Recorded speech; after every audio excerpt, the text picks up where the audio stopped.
December bosume de tosu edun krona kasieboyi edoso papa Oyerepa radio so ewo Facebook ho nso so anakere se yabo ademu ensemu a eba no de edi mu akotini bi ene se asante mantemu ye kiremu a efi January besi November no eyade a ejahihye mako 903 ene enyae na ewramu poye mantemu nso a achim osim baguro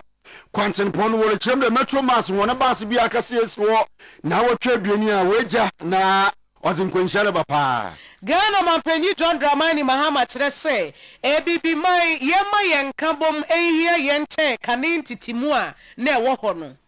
abanna so ya ohwe eto injeje do worichema inde njumaku ahuru a mbra wodutu tuwe budon wakasi wonyama bebre na inde jiare we nyama ekogu na so ye papa na minority leader Yira Alexander Fenyoma kenkyere say abaya wati so yi asekwaya wonam so a wo yu so o mine sika no ense da ntwa yie kra na inde yodum jadwuma ekunu oye afasha bra yere community no woguda nkyekere edwuma no wodi na megodi bi abra ewo asante mantem ya worutufo dambra be ya yebotumi abogya hyehye no ho ban wo omanikanem abusia ensam ne doso na yemfo seda ema enyimekuo promise ba ye benu no menuro am ye ho asisi ye ho so a promise ba ho ne wase yekọ na yekọje enuro no ebie immune boosters ahodo afei enuro yenom supplement organic health products ni nyina bi ewo promise ba ye wo Oyerepa efie ha ya prisons runabout obetumi so afre 0535 544 681 na fetomopathic clinic ya diabetes stroke infertility fibroid diabetes pressure anase empaso agro no na wontumi ni niye afi stomach ulcer ene asthma ye fetomopathic clinic na beko ahene makokobin 18 mu obefre wo mo 0246 728675 and 0556 272 afi Kangen energetic drinking water no alkaline water so krogin so a wono a ebo nipedua no kama enane na ne srade ewo nipedua no emu Kangen water eniema bebre ne wo mu kedi mechie calcium magnesium potassium and all the shum inside and unti kwana kope bi nanom na ebebo pa na wo penso bi ato abonra shop bi mu provision shop bi mebenye bi afei wo pedudu atudi a wo be kobrema UGC anase Tafo New Road Abawa Route Junction ana wo be friend number C0241 449191 and 0507379474 na Divine Mercy Cosmetics in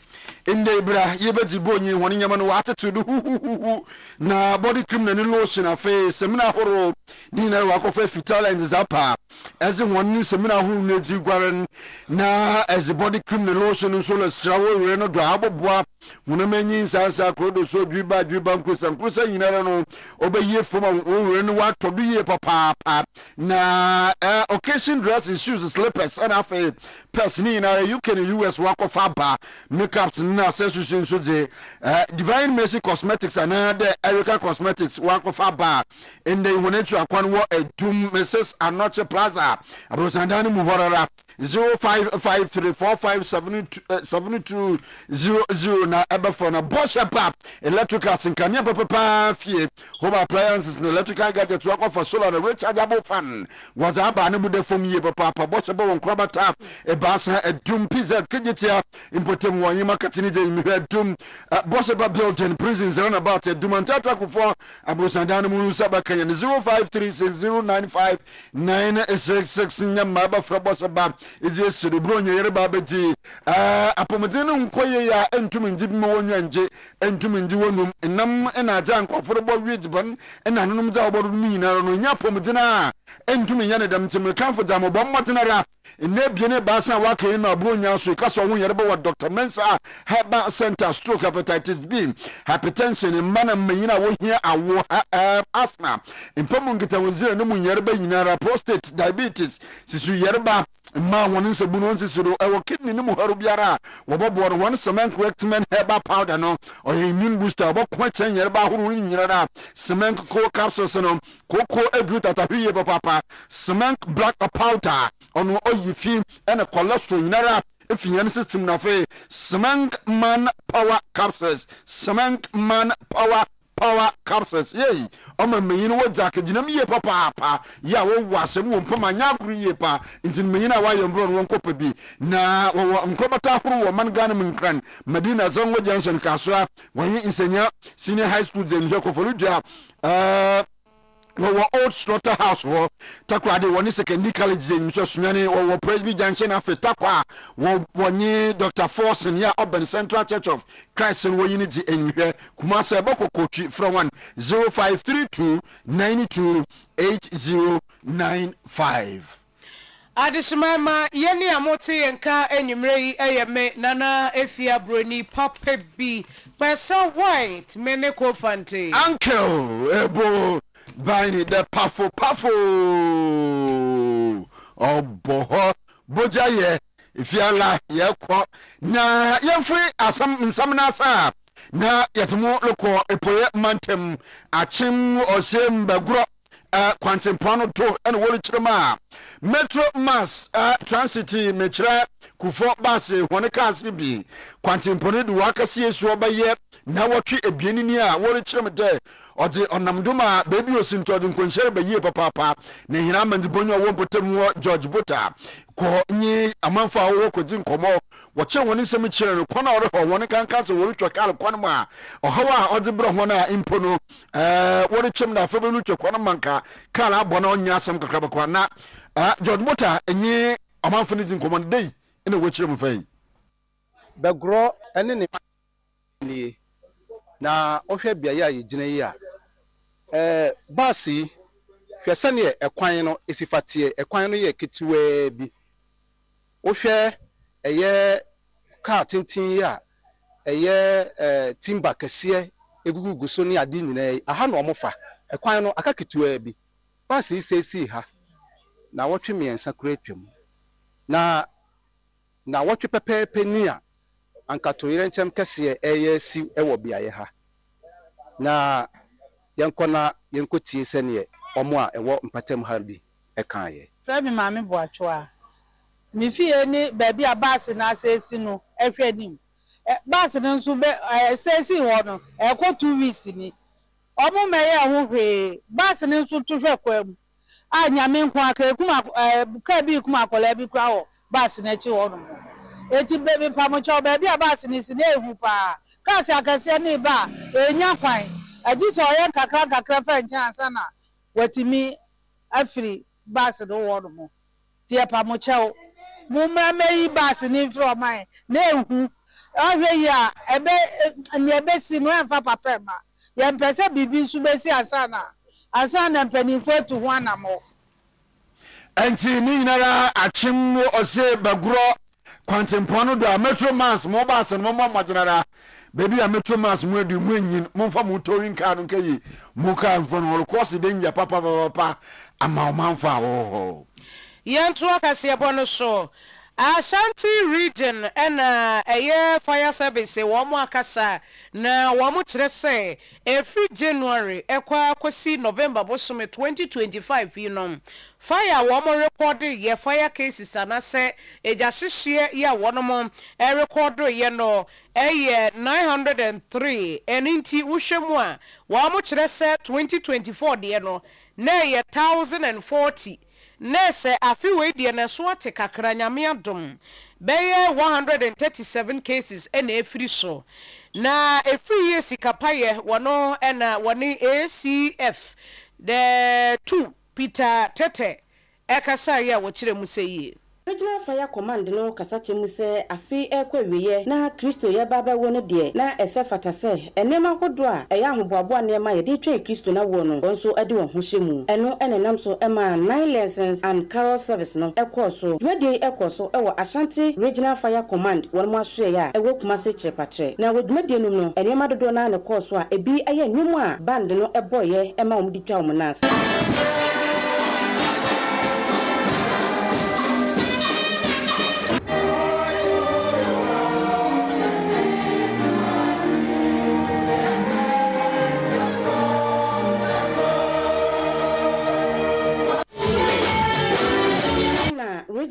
commander edi tudwa say January 2024 etwa mu no ebesi November 2024 eja hyehye a ekoso wa santimanteno na 1040 Yankopo twedi ampoya adom ama January 2025 ebepim November 2025 eso atekra aba 903 a wodi aseda PCA ema na dwumayefo no sei anode tudwa of 1997 has given us certain functions to perform to achieve our objective of preventing money and managing undeserved buyers. We must meticulously work to achieve it by embarking on public education to heighten the existence of fire hazards as well as getting the individuals involved in the prevention of undeserved fires. Comparative statistics show that in January to November 2024, we attended 1,040 incidents as against 903 in the same period in 2025, a reduction of 137 fires, which is 13.17%. We can do better to reduce this incident drastically in the coming year. Therefore, every officer must take up the responsibility of fire education in communities, place of work, society or association to inform the public.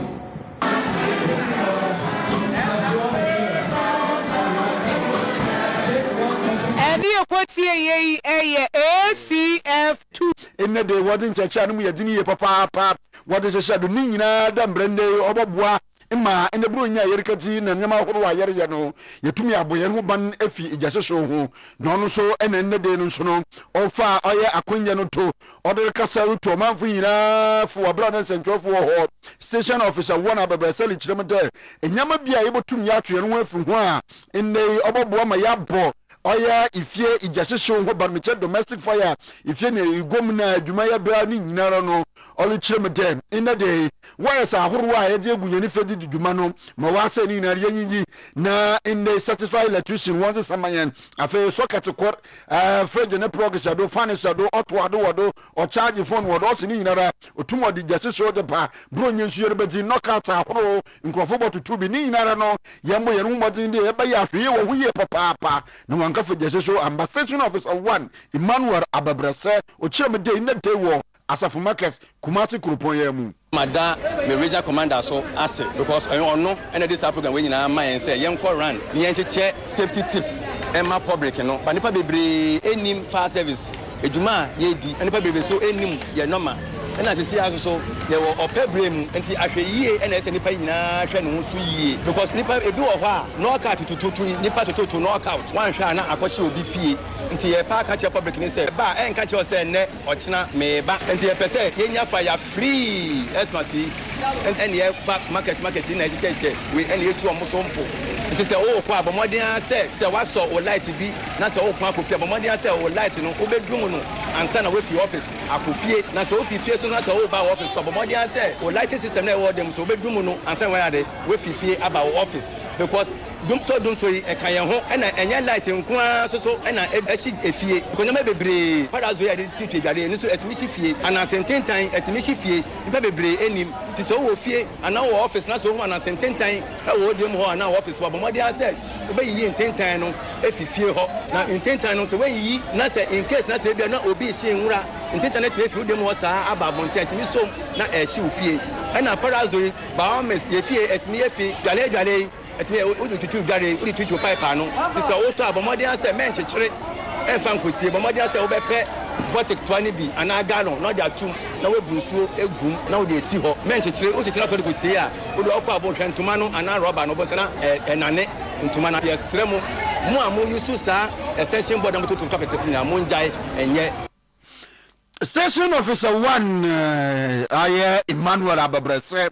and I yet can the day war Asafu Markets Jumje Kunu Kumase Kroponi Muan Muntawo to the Obo to Far a man for Babu one Banefi Ijasho Nenze and Yeti. Na woman penny John Dramani Mahama and Nedjumedi because so Emma Wapa CBWay a Diaspora Summit 2024. Yen ya nomine Chesaye Papanom Yama Menoma wɔn ɛwɔ abrɛkyime mu a yɛ nɛ wɔn mu abɛpie mu wɔ Ghana ɛna wɔne wɔn hyiaeɛ ɛwɔ Accra International Conference Center na nkɔmmɔdidie mu no ɛna wɔn mpanyin John Dramani Mahama ɛde tu dwa kyerɛ mu sɛ yɛma yɛn ni na hɔ ɛwɔ yɛn nkabom paa titiriw ɛne abibiman nyinaa nkabom deɛ yɛ ade papa na yɛnyan sɛ yɛsɛ kɔ yɛti akɔdwene ebire bi etwa mu ntitimu bi ɛba yɛ ne saa nneɛma no wɔse ɛho hia wɔn mpanyin kasa bebree de bi to aso asɛn no wɔka no. A once popular French expression that went out of vogue but has recently been making a comeback is travailler comme un nègre, which means to work like a slave. And it's often also translated with the word slave being replaced by a more offensive racial slur. But anything in this life, once stripped of its power, will no longer work. And that is true of slurs, it is true of stories, especially ones that are complete fabrications. Let's take the narrative of those who oppressed us and work it. In fact, let's take their entire modus operandi and flip it and reverse it. And so I urge you, my brothers and sisters, let's be more intentional about our unity than they were about our division. Your Excellencies, distinguished guests, our brothers and sisters from the 17th region of Ghana, it will not be a difficult goal to achieve. No matter how we've been divided, we've always tried to find our way back to one another. Africans in the diaspora whose forebears were enslaved have kept us in their rhythms. The music they play, the dances, the cadence of their speech, and even the language. The Gula Geechee people of the United States still count using Fulani words instead of numerals. Yoruba language is spoken in Venezuela, in Cuba, in Brazil, Haiti, and Trinidad and Tobago. Ghana Mampedi John Dramani Mahama esa to asubium etre se ebibiman yen hwese yebema amanonefo ehu nepa ewe. Have you ever wondered why the story of Ghana never included the story of the diaspora? When telling the story of Ghana, many are inclined to begin in 1821 with the formation of the British-ruled Gold Coast colony. But that's inaccurate because the collective story of our people, the many ethnic groups that populate this country, Ghana, predates the existence of any colony on this African continent. Similarly, when speaking of the transatlantic slave trade, specifically the atrocities that took place on this soil, many are inclined to end our story on the shores of this nation, where our ancestors, and I do mean that word literally because they were our blood and bone that were forced onto ships and transported across the Atlantic. But why do these events that follow cease to be part of Ghana's story also? Between the 16th and 19th centuries, nearly 13 million African men, women, and children were captured and transported on ships through the Middle Passage. Over 2 million of them died, turning the Gulf of Guinea and the waters of the Atlantic beyond it into a graveyard of our ancestors. Any okoti Ghana Mampeni John Dramani Mahama. Yan konkran bumpuni mantem na abanna asoye a wahwe na wajeje eto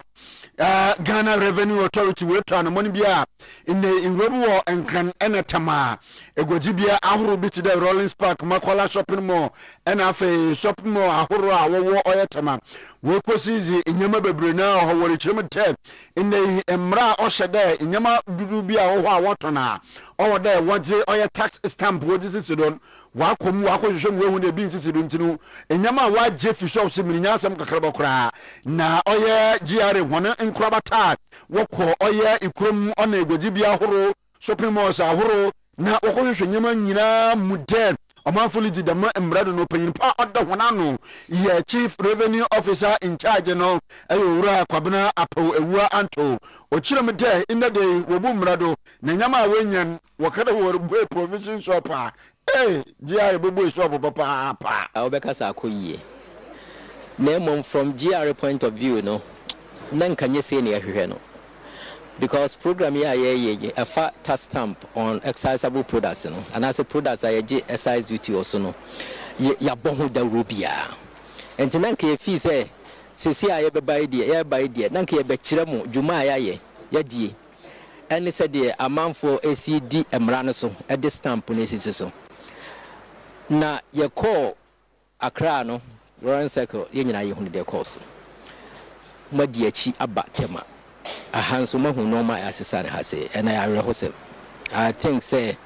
we have to do something said maybe I can be because so ade a chire said the anase ade a was at the tom for anase omo money GR ye adwuma omo kra no maba omo ye normal has say manufacturers ade a was omo ye na mom ye njansi honom ye besa akokrom ahun say the ensem na ye kan adwadifo no modi so ana yes so the BBT sense sadin I friend express eba fast stamp siso we the framana no we ye ne how fast stamp siso BBT say bottle water we ye ne how we the framana no ba your fast stamp siso Engino owura kwabna apaw ewua anto oye ende Ghana Revenue Chief Revenue Officer in charge of exercise Nancy Henayeti. Minority Leader Ira Alexander Afenyoma Kinchre say Wamampenyi John Dramani Mahame womse obaye no ministers of fire eyeduosia 60 per enoso nanso ukwa Flagstaff House wono ankasa ene appointees a waso wo mo akogu onyasem keto abebre no anso kora no wo mu ni adwuma bia ya wono moye eno anso wo ne nam hono mo saa enso aban ni tua wo mo kanti wo kire se aban no se ne wo si yusu sika no enhye 2 ministers. The Minister for Public Sector Reform has been rendered redundant. Nothing was provided. She is just at Jubilee House doing nothing. The Minister in charge of Special Initiatives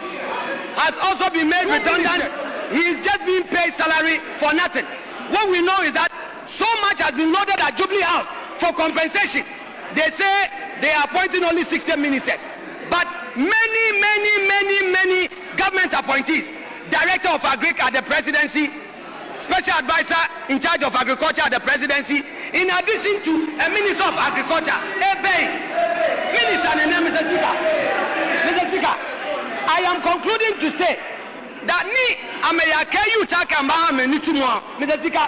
I've been Nichumo, Imba Nichume, I'm a Beko 24-hour economy, I'm a Malay, Mr. Speaker. In other words, they lied. They lie. Honorable. They are all backbench. Minority Leader.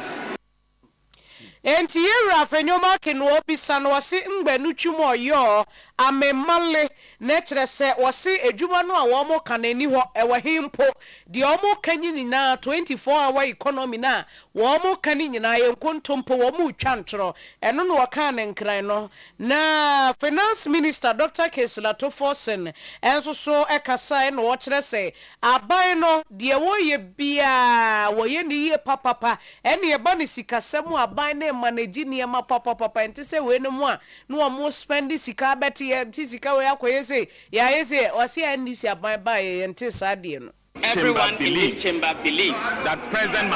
Mahama has made progress on the economy. Mr. Speaker, even our colleagues opposite us, deep in their heart, knows that Ghana is making progress. Right, Honorable Speaker, we have been prudent and will continue to be prudent. Mr. Speaker, I heard my colleague say that a prudent government is planning to buy a presidential jet. But Mr. Speaker, the fact remains that it is better to buy than to rent. And that the cost of buying is equivalent of 2 years of renting aircraft by the previous administration. Mr. Speaker, the fact is there for all of us to see. The amount of money they spent on renting aircraft for 2 years is equivalent to the price of a new aircraft. Wey Dr. Keslato Forsen was off where was share Yesika Samso. Yaguda ya mashaba gomwana edom kumano na wari chemete edom dudua wo mashaba gomwane wedi oye mashaba gomfa wodom dudu na afon woju hwanya moye papa ni na nam osahene Alexander Kwame na afenyo maken edom kuman won oye banojinyi no le chemede abani ya otidi ole segana football ye papa pada oboboa mo wenyenwuma jam hwan no le chemede ara edom dudu awo mra sebegom oha edwotwe akoro 189 awo hono abani ntumu hwawan ena edom dudu no abanojifo no so wontumu nkabi mahwan ose edom dudu awo mra sebegom dudu nara wore ba adwuma kora taxi na trotro no wofa ba enta amana atudi wora wodom dudu awo mra sebegom pontumu hwawan abaya dan na boare sagana fode abam hon adwuma no etum aponedam bosen. Where is the women banking? Mr. Speaker, they also said they were going to create one job with 3 shifts. Mr. Speaker, a government that cannot take care of its 189 cannot take care of the many jobless youth that are seeking for jobs. A government that cannot take care of its 189 in this chamber, Mr. Speaker, cannot take care of the many youths. The backbench in this house are suffering, yet you say you are going to create jobs. When your own backbench have been rendered redundant and cannot go to their constituencies, you say you are going to create jobs. Mr. Speaker, this government is a promise and fail government. Mr. Speaker, they said they were going to do public sector reforms. They appointed a minister. If you look into this budget, no serious provision is made. When earlier your colleague Adongo was speaking, you were all here hearing him. What Adongo needs is a job. Adongo needs a job, not to do the talk. Mr. Speaker, we in the minority are united in supporting Adongo, who is jobless. Mr. Speaker, yet he is always on the floor attacking the minority. Enti Osahin Alexander Kwame na afenyo maken ina oli chemeda edam dudu awo ma sebegom dudu na lampo nyi dwuma bia nya sabe bre bia abo nti abani we dwuma bia onfa ma no dom kuma na bo ode shagana fonete onyi ndi no botum wedida mmasa ndu wedwuma afem na National House of Chiefs ye penny awada no president wadi ahoho ya ojebi ya wotosumienu en wadi ato eye nananom ahemfo nkaye ni mu senka galamse ntokoya ye kone dendende ewo memo no wamonso ensore wakasa de beya eniema betumi akonka no wi yekra no wadi wo se ka kire wo mampanyi John Dramani Mahama ene na aban se wo makwan na ahemfo no anso wonu muntumi enkosa ntokwa ni bisanse galamse no haya adwene pa. We are calling on government to actively involve Nananom in the fight against galamsey. In fact, galamsey is now all over the place, all over the country. And if we don't take the necessary steps, we are going to lose out to them. In fact, my fear is even that they are ganging up into armed groups. And if care is not taken, the security forces are going to find it very difficult to flush them out from the forest and from the areas. And if this happens, then just like what is happening by the drug backgrounds in South America, we may have them also challenging security in this country. So we call on government to actively involve the landowners in the fight against galamsey. Every village, every town, there's a chief. So if we are well resourced, if the regulatory regime is changed and none are involved, I believe that we will also help in the fight against the galamsey and make sure that our river bodies are clean.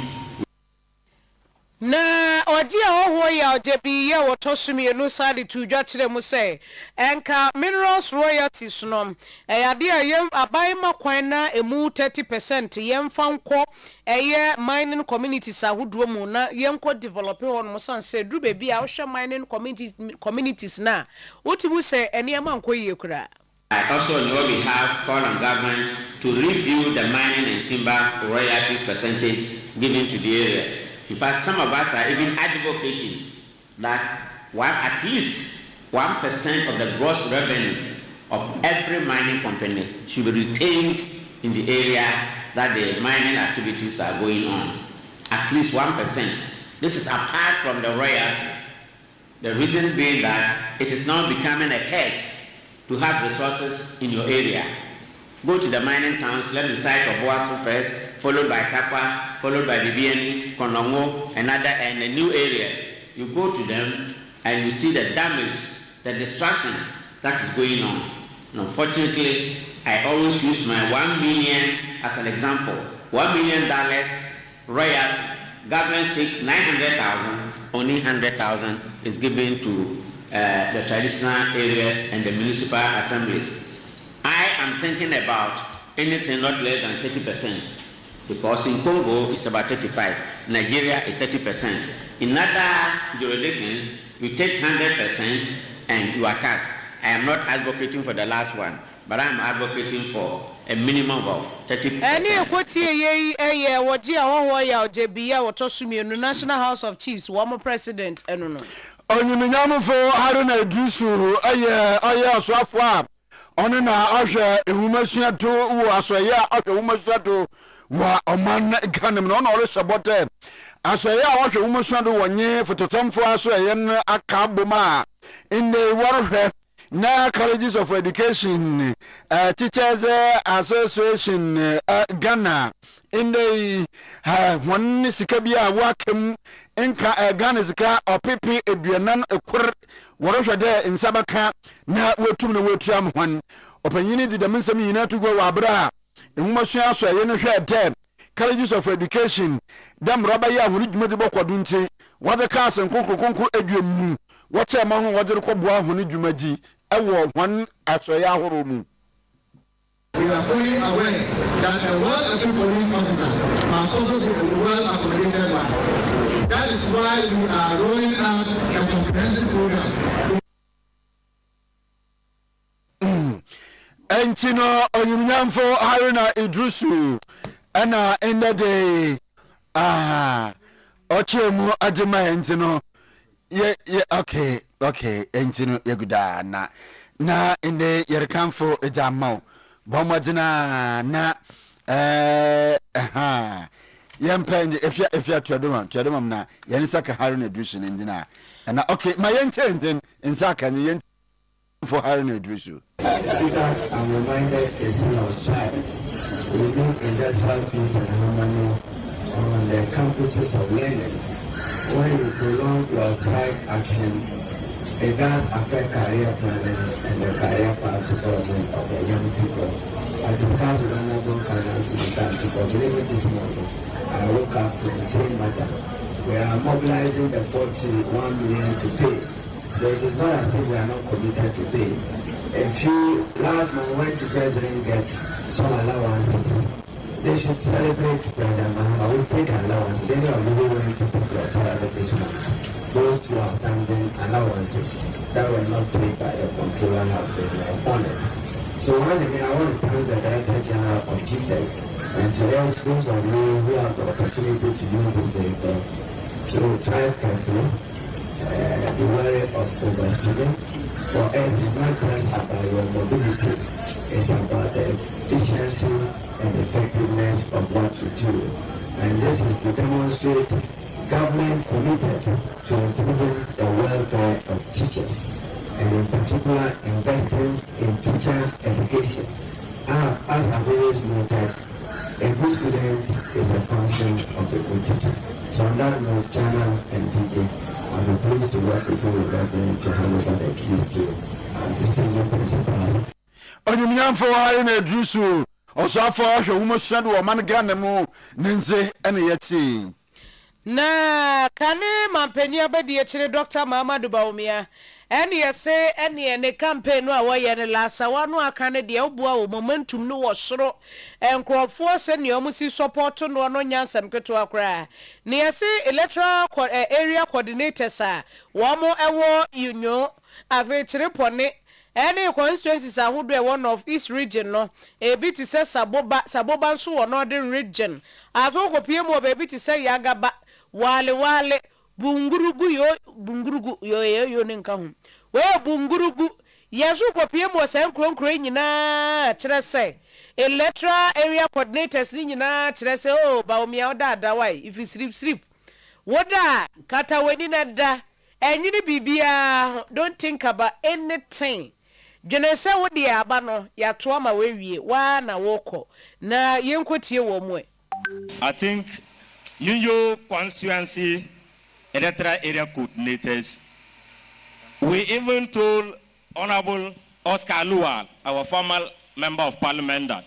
he should not allow Dr. Mamadou Bawumia to come to Yunyo constituency when he's having electoral area coordinators in the constituency. Because when you look at the electoral coordinators, all the electoral areas were all Bawumia. More to the point, all the youth in the constituency, they are chairman boys, and I'm one of them. So why should you allow Dr. Mamadou Bawumia to travel all the way from Accra and come here to talk about politics again? When we are there, we are assuring Dr. Mamadou Bawumia that it isn't because he's coming from Northeast region that we are supporting him. We are supporting him because we know he can do the work. He stood for the party when everybody was sleeping. We electoral area coordinator sir one more ewo etifido mantemo enafe Northeast region mu na otese wonu mo kasa no inshaya so abatu ni position to emrahye begomnyi omnyamfo Stephen Amu adodo na friend sika na orika say no lichemje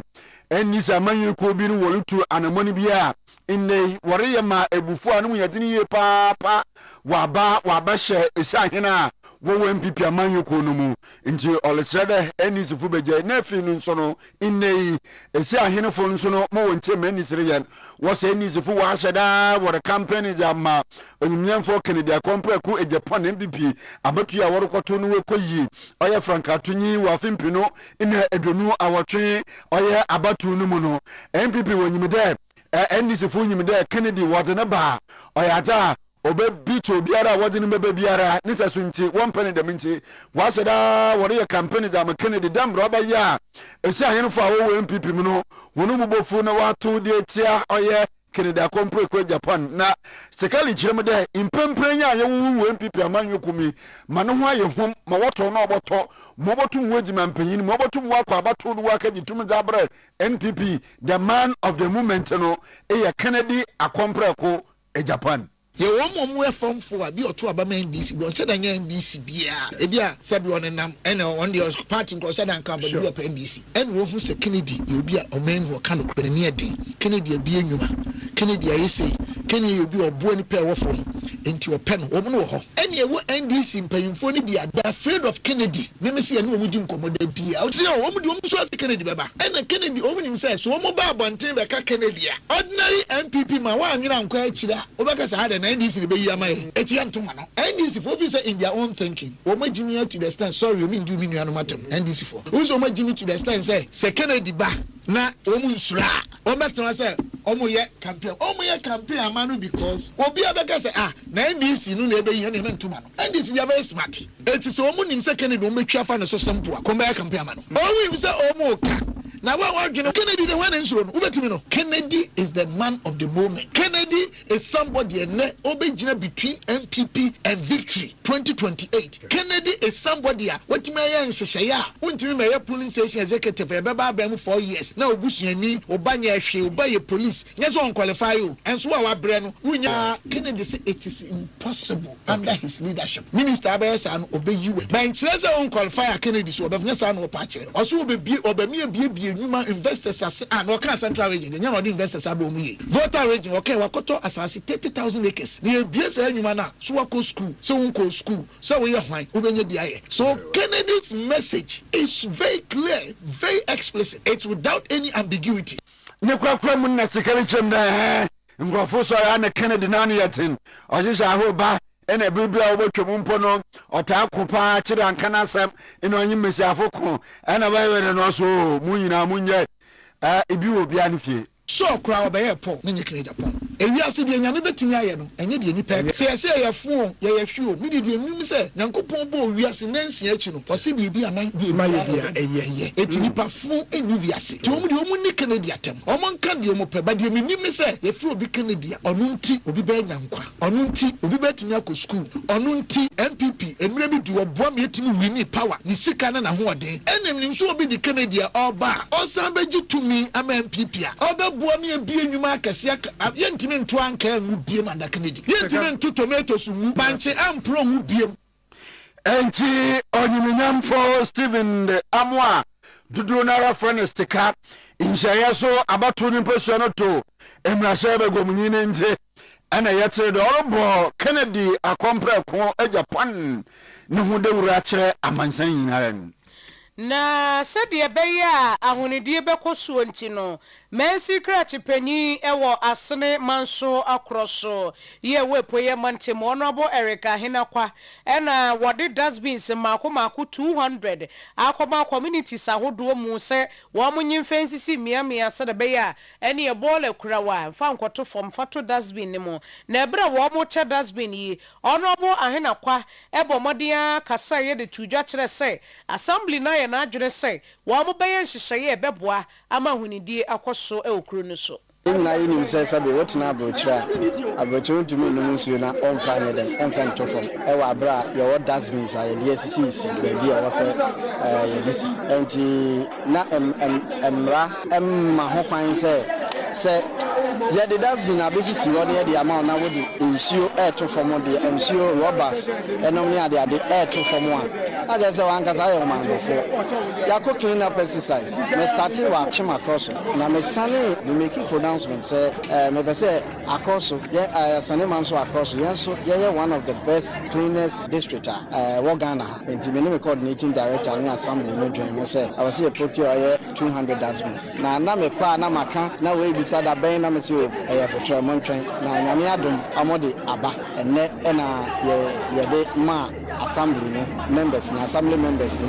say amon fen come on so empesiaso na amon fen ko sisi adwen po eta chire ni nyina ne say ye pese e ma no kurumu ye den eti honorable say wa obekwa apoto ball egu bebi eni kwansa utuguo no ye chiwa ye be fine 500 Ghana cedis wo so obekwa akwodi kokonsa se mehu asemesi se wo to ball edi egu bebi eni kwansa odiguo no se nipa no so ayi assembly le becha 100 Ghana enti ade wo ya ye dia ba bisi wo yi besia yesika because sabe ye benya nyansafo nyenya sabe omo so mayo madwen so mo be ye nkwase in a sense say obi nim say that means you pa but obenum suo no de ato abontin obeye wura na wo de ato ba bi a eni kwan so de to enti ye try say ye be ye nukrumu ayeden ati na asane man so across the district so send ye tumi koje ye best district farmer award ewo national no yenso say yen papa John Dramani Mahama wo bod district a ho emuti a obebo asane man so across Ebisa wo hwe yen the whole Ghana na say year this is ni nyina no I think say me na mehu say me gitum say eye me na matumi edi nkan ya procure say no me ya chiche na ye de ama district ni ye de kokusifi nemom ni ye de ko akosisi montin so na ma owi biscuit onu musuo rubber na echiwa eyisika ene ye bejew enti we no mo amuni adwuma ye no for na no mo fa adwuma we nya modwuma honorable say ye che de okoto ball egu kwan ho no a ye be fine 500 wo so abeba beka no ye be cha 100 cedis enti nka metikro no so a me sori anopa na me nenam na metete nkrofo me che wo a no makoka no magye 100 na me jiri ya na msa nenam sa enti nka de nsa no na bi a machi nipa be 5 na makobo amane na ama me 105 nti de ni nyina 500 cedi we me misika kura do so che de wono a enke edwuma pa kobo besia na koto CCTV cameras ebe bobo na fa bobo hwan enumbre wo wi a wakoyi assembly wa ko ka kire wo nhu a kwesi man se be a good business good assembly members no so kasa no am say honorable why are there pa ebeboa bia electoral area na ya waye e kire se owo esusu papa e de ma district no eti yesom etwitwe me kwa de electoral area ko already medical form tax force credit tax force no dey be taking charge of that beans no ma make sure say e fini ama de e bi nkoso wo ho no e se ba se ye ma award kura wo district ni mu a electoral area no kwa etimi ayede enya sa award wey assembly members awono ewo epoye mantemu kro yede ase manso akroso ene yete wo monka no onyimunyamunye aya ora muntaka Mubarak Muhammad ana aya esuafo a ohrefi samdo ndade no no shabode abana sina adwene pi nti oreka to oya pose dwumeko wo Ghana mu de wada wanda abana se wonase chinem na honen da mu mekire police accommodation decent one abana be shemukene yie papa no penyini de mensem yina tugwa wabra ewuram ewo oya echifido atoye mantema mekire apa west region abra ene police oya atnaye foforo kra wole de neji ena ode de mensem tugwa enti na chere apa west region wenya a new regional headquarters eno peyini kope ho. We are fully aware that a well-equipped police officer must also be well accommodated by. That is why we are rolling out a comprehensive program to improve the residential conditions of officers across the country. From Accra to Bolotanga, from the coastal barracks to the hinterland, government is mindful of the sacrifices made by our brave men and women in uniform. And we are determined to give them dignified, potable accommodation that matches the weight of their needs. Be better managers of the resources entrusted to you. Every office out there must be maintained. Every vehicle deployed must be handled with care. Every communication device, every piece of equipment, every facility, including this political edifice, must be protected, preserved, and used efficiently. Enti onyumnyamfo Muntaka Mubarak Muhammad oswafo ohefi samto ninzina yati Ghana Comsel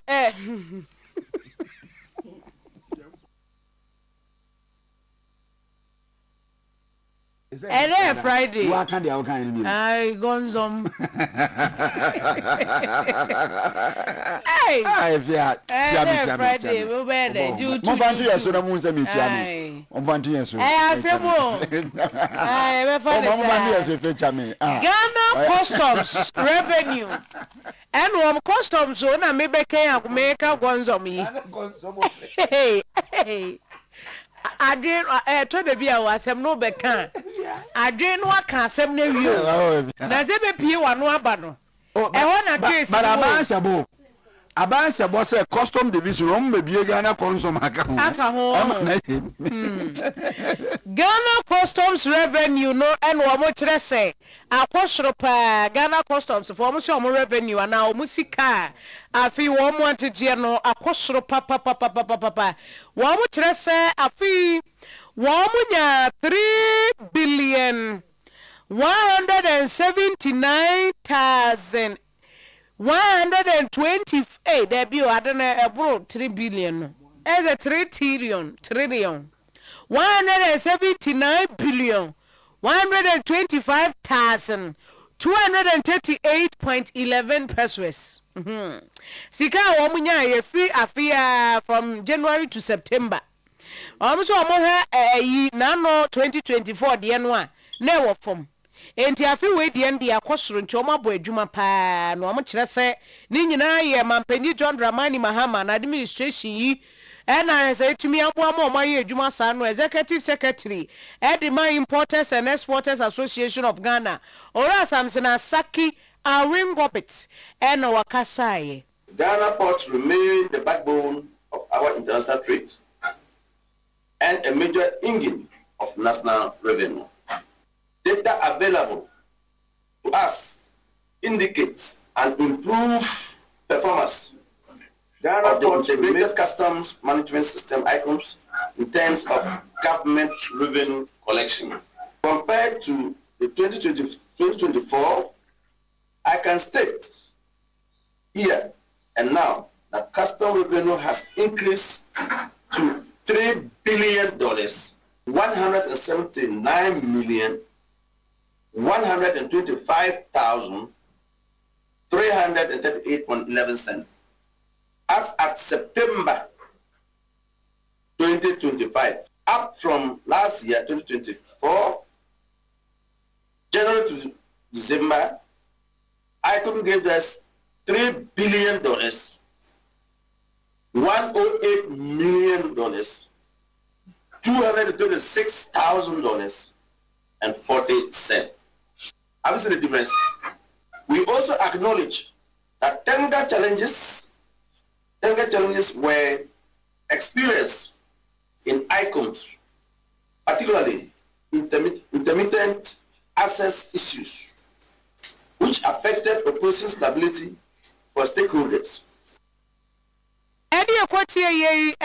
Executive Secretary, Edima Importers and Exporters Association of Ghana, Ora Samson Asaki, a wing gobbit, Sena Waka, Neza Scano Crano, 3 billion. 3.18 billion, 3.8 trillion, 3.18 billion US dollars. Tinye, uti tim di bagan eskemua, buburuja.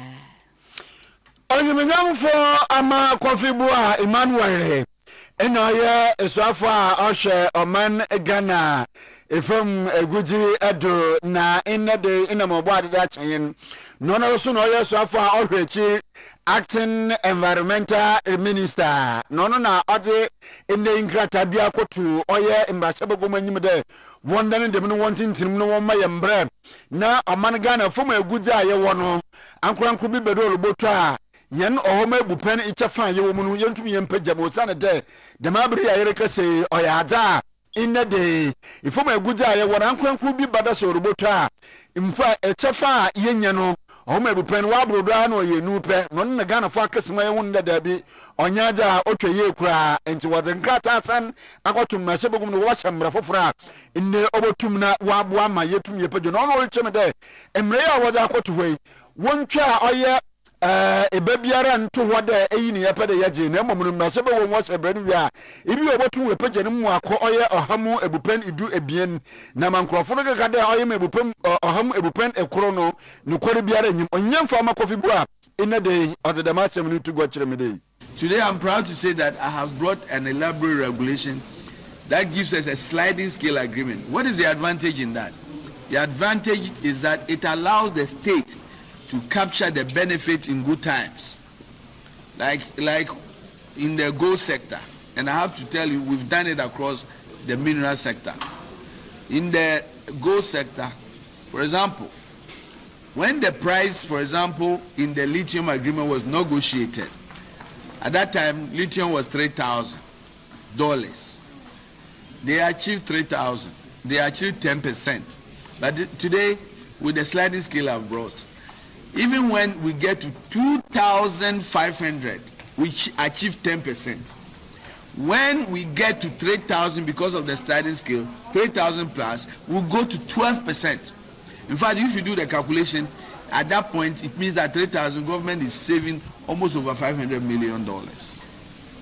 And so this sliding scale, but let me also say that this sliding scale also gives the companies consideration when prices tumble in difficult times. Then the adjustment will automatically also favor a lower royalties. Enti onyumnyam for Emmanuel ama Kofi Bua elemara masebagomni eni soafo a ohwechi environmental ministry wano ena yete nkan. I also West Municipal Assembly no near so omode eniema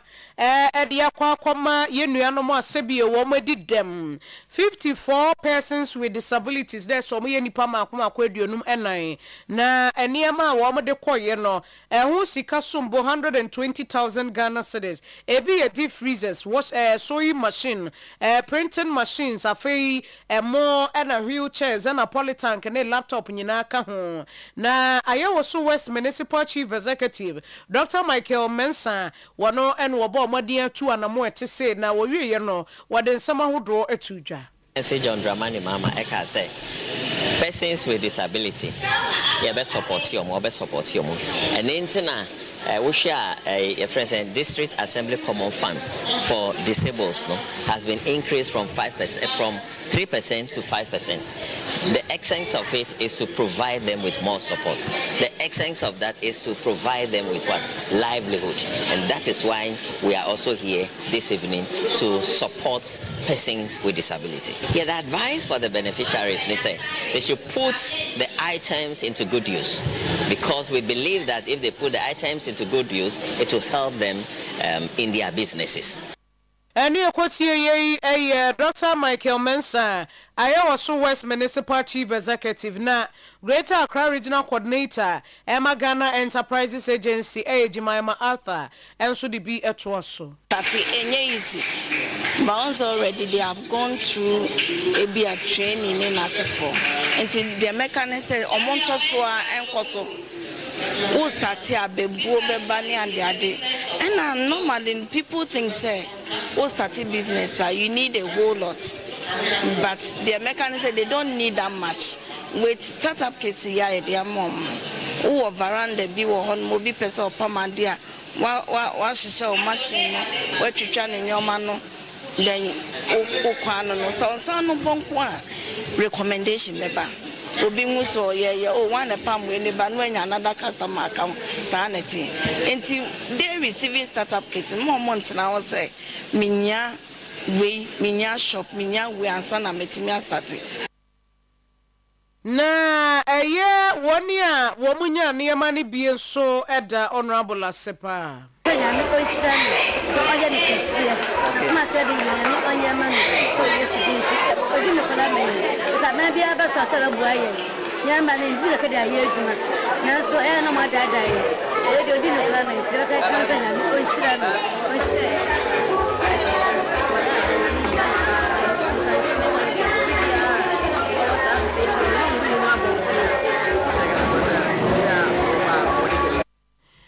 o se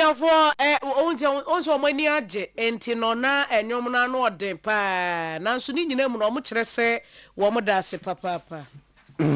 Ayimbre efia owo LPMs. Ai Medima for Herbal Hospital Dr. Time da so se yade bi ha wo no bra. Kumase ebu akwa twema gogo enkran so pokua se mayira na behu no for 0244 774282 na 0500727215 na enwechi so no na chese partners and pairs dwumedie no so ekoso eno ntimisrewa nyamebu a wochena na yeko wochena ye 20th December ntino wa wonye nto ticket no wochena akoduru wa ticket ni bi wo ho a wono moto maya ni gina ho maya fefe wo betwa ma kama 300 cedis for single 500 cedis for a couple na bia wo ba uni girl uni yere wo ba nya me be wadom be hia odofo wo ho no obi kura akọ eyi ase ko hia ne dofo obi ne yemu aka no wo kojane nan yi toilet gate na no ko hia ne dofo enti wo ba partners and pairs na be hia odofo wo ho no mo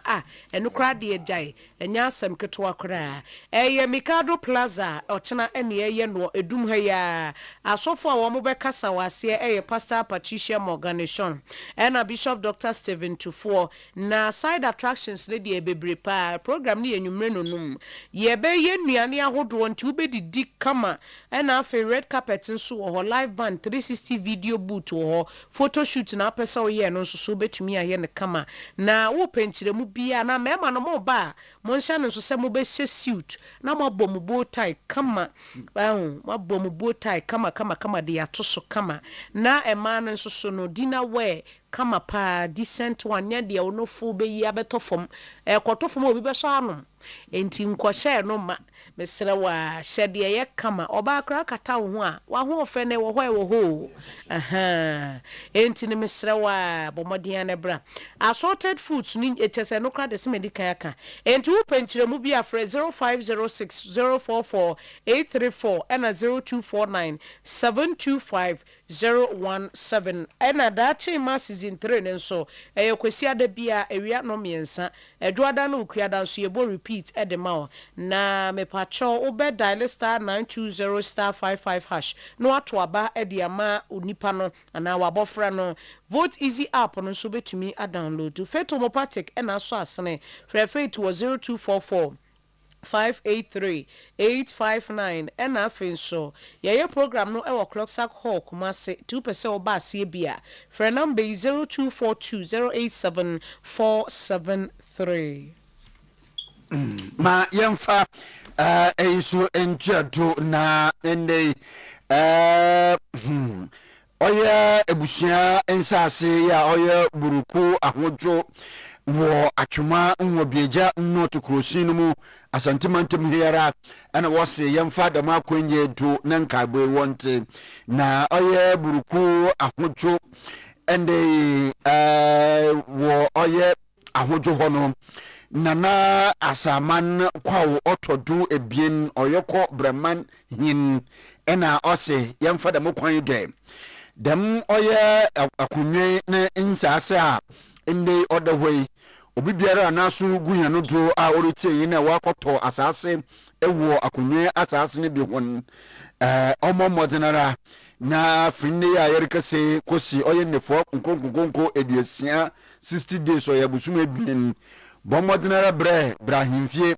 na nkrata asase no nkrata biara won hwehwem na wonyemu hwehwem na timato bia wa bohon wonhwe na wonsese ye papa enti no na saman kwao otodu ebien oyoko bremanhin ebotu anomon na akọ oye ne ahimfie house number GPS AK0052324 Kotoko Road Ashanti Newtown Kumasi yara anaso ebotum afrem 0244 277 203 0244 277 na impono ankwankro ne nyumoku biara ne obiara a wato asase bia ono nso no ebia onyinkrata ewo hono nso no awoso bra ne nkrata biara wode wohwe na wote bo ne tum ebo asase na wejapade wo ba no wotum aye wode abo wose inifo a wode amankonkonkonko eduasia mikire 60 days abosum ebie ni so opa ho na kokobo a wode be another announcement ntum ndidi na mba oni na chiro no asemiara obese no uwe chiro no ena wara na ayu wara na aye oheneba owusu afiri a otodo anan otumfo apejahene wo kumase liaison officer nensa ena ose democratai ase afi adwuma kun so se worama adwuma oye religious organization a wo Bible school wo Asante Manteme yara ha ana adwuma no headquarters wo na wose worpe administrative secretary wo probia okita oye first degree another master's degree oban oye Microsoft application so owode ehumiye papa wo pro obisa oye wo pro benyin ene wa man de madwuma enyi experience kwa no ye 3 years experience oye administratively no secretaryship no etum ejibi oye emfe ebasa bomodinare wonya jihwa fa wo application another curriculum vitae mitre CV no fafa oye WhatsApp number 02778805 920277880592 what's your WhatsApp ngotin na me ya aduma 24th December eno ye closing date no entamfa application another wo CV na mfa nko na 24th December otwemu pe wa pa wo ho na obi so za abadanian or the polythene bag bia enne emma entire ena mbenyini entire ena afa entire na fabric etam ntuma baka na etam another ntuma wom no lucheme de oba kajetia obedi gwa na okodu fie no hu ne de nugo no obedi ne nyama oboto no polythene bag bi hye ono nugo no mu a na kire de enter na etam ntoma na ade nyina ro hyehyɛ ma on kan nyama okoto wonto da abada no srara ekaji gua wo kejetia wo polythene bag o enter na etam no hyehyɛ ma na ehu a Mohamedina Frana May 0597 732 704 0597 732 704 na Oyerepa FM Oyerepa TV video habra na identification process no nkoto na jewonya mana foko dembre de bia mutufo no so onya woza member ofiha Zeko Central Police Station Kwanwa Central Prison se Kwanwa Kumasi Circuit Court Kwanwa entino shannon so obidum fu biso da abadan de in the day we ko pay oye polythene bag bi da menyin atara oye already made meyinter already made ya ene ogugu owomie papa emma no menyin inter man so de eka ho a ohunu de oku ofanyeme ewo oye kar kwan ho beye na wotwe ebieni ni na ose ofafi oye saprom so efia ebrono ndama no bone wa saprom so samprom so ofafi samprom so ye offenso ekwano do samprom so wo offenso ekwano do na ofanam no susu de da menyeme fikal na otoi enti no afo car da afa oye samprom so ofen no kwano do offenso kwano do ho na ekodru no wonyama na driver ndi se car mu mo no